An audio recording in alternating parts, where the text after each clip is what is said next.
In this video, I'm going to show you guys how I made this. What do you do when you lost your edge? When you hit your limit? What then? That's when you dig deeper. That's when you reach higher. Go faster. Lift heavier. Every rep, every drop of sweat builds towards your future. After all, Rome wasn't built in a day. For this video, I utilized these lights. We have the Godox TL60 lights. Then we also have the ML100s by Godox. These are bi-colored lights. They're very small. They're very versatile. They've taken up like 95, 99% of the work I do.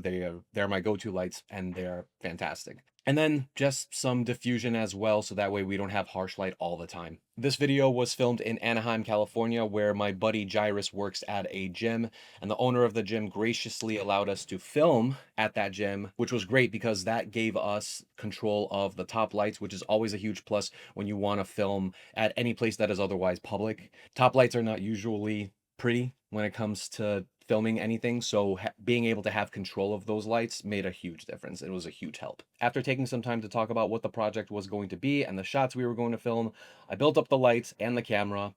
For the camera, I shot most of this on my Sony a7 IV with a 24 to 70 mil.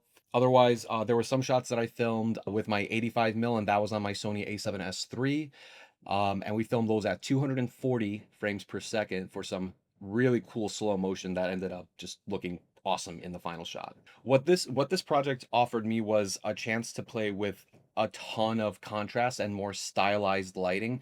Most of the work I do revolves around making a shot, evenly lit or more realistically lit, and I don't really have an opportunity to play with harsh shadows or heavy contrast. And so this project was fun because it gave me a chance to play with some darker tones and much more dramatic footage. I had a grid on my softbox for most of the shots in this project, and what that allowed me to do was just add a little bit more contrast onto Jairus's body and his face and his muscles, but it also allowed me to minimize any spill from the dark walls of the gym. And you'll also notice that in almost all of these shots, in fact, I think all of these shots, I'm filming on the opposite side of the key light, and that is called short side lighting or dark side lighting, which is just my preferred way of lighting and shooting. When you film on the same side as the key light, and I keep gesturing here because my key light is over here, but when you film on the same side as the key light, you get a flatter profile because the light is just hitting this entire side of the face. And so you don't get many shadows, you don't get any depth to the face, you lose depth in the face, which is not necessarily a bad look. That look can still work. But when you film from the opposite side of the key, you catch more of the shadows on the opposite side of the face, and that just provides a more cinematic look. People like to say it provides a more cinematic look, provides more shadows, and just gives more definition on the side that you're filming. And it worked particularly for this project as well because I wasn't just filming his face, I was also filming his muscles. And so filming on the opposite side of the light got more definition in his muscles. We were able to capture more shadows in his muscles, which was like the whole point of this video. I also used one of the tube lights as a backlight to give Jairus a nice rim in all the shots. Otherwise, most of the shots, if not all of the shots, would have had him lit from one side, and then the opposite side would have just been kind of disappearing into the black void if there was no light behind him. And speaking of darkness, I didn't want Jairus to look like he was just working out in a black void, and the gym we were filming at had dark walls all around. And so because we were able to have control of the top lights, we were able to isolate specific parts of the gym to be lit, which worked out beautifully because I can have one half of the gym lit up, the half that's behind Jairus, and then have the lights above him turned off. So that way I can control that lighting, and the lights behind him prevent him from looking like he's just working out in a black void. We get texture behind him because of the lights in the back. In this shot, I actually took the diffusion off the softbox in order to get better definition on the back muscles. I tried with the softbox and it just wasn't giving me the definition I wanted. And so what I ended up doing was just ripping off the grid, the diffusion, and the secondary diffusion. And that just gave us a nice, harsher source of light, which just gave us harsher shadows and made his muscles more defined. I got a lot of inspiration for this project from Jason Morrison, and a ton of his content focuses on fitness and filming at the gym. And one shot that I've seen him do over and over again that I just love is moving the camera quickly towards a subject while they're doing a workout. And so I wanted to try that for myself. And I did notice that shot looks cool, but it works even better when you have your subject doing an exercise that is a bit faster and a bit more chaotic. I tried doing it on his tricep pull downs, and I think I tried it on his bicep curls, and it looked cool, but it wasn't as chaotic as when I filmed him doing the battle ropes or that quick pull down exercise, whatever it's called.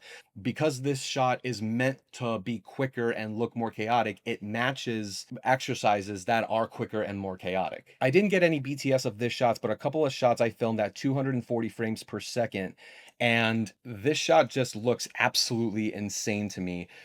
What I wanted to do is I wanted to try and catch some sweat flying off of Gyrus while he's in the middle of a workout. So what we ended up doing was taking a water bottle and just kind of pouring a little bit over his head and on his face. And then immediately we went to the workout, we started rolling. And then when he flipped his head up, you would just see some of that water flying off of him, right? And again, we had the key light on the opposite side of him, so when the droplets did fly off of him, they were backlit, they stuck out against the dark background, and it looked sick. I think we pulled that off. That was really cool. Right here, like you can kind of like feel the light on half of your face. For this final shot, we turned off all of the lights and I set up my other ML100 so that I had a taller source that would light up Gyrus's entire right side. And I made sure to have the grids on both of these lights because I wanted this shot to have Gyrus coming in from the darkness, right? And so without the grids, that light would have hit him a bit sooner, it would have spilled more, and I wouldn't have had that dramatic entrance that I wanted to. So because I had the grids on, they focused the light straight ahead so that when Gyrus does walk forward into the shot, it hits him a bit more suddenly, and it's just a much more dramatic entrance. So quickly in the edit, I knew I wanted something intense and fast paced, and so I went through Envato Elements and I found some music that matched the personality I was going for. It was quick, it was bumpy, and when I started assembling the shots, I noticed that, you know, the shots were looking cool, but there wasn't, that impact was missing. And so what I started doing is I started adding in these glitch transitions between each different workout, not between every shot, but between every workout. And that just kind of gave this really cool effect that delivered a bit more impact to the shot. But even after that, it still was missing something. Even though it had the music and it had these cool glitch transitions between each workout, the one thing I realized that really put everything together was sound. And I put a ton of different sound effects below of swishes and glitches and cinematic risers. And it just completely brought the project to another level. So here's the video without sound effects.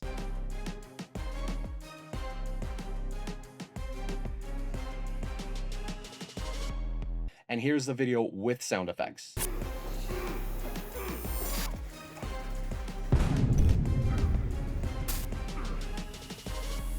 So biggest lesson, don't neglect sound. It is half the viewing experience and it'll definitely add to your film, whatever it is. And that's pretty much it, guys. If you liked this video, leave your thoughts in the comment below. Let me know how you would have done something differently.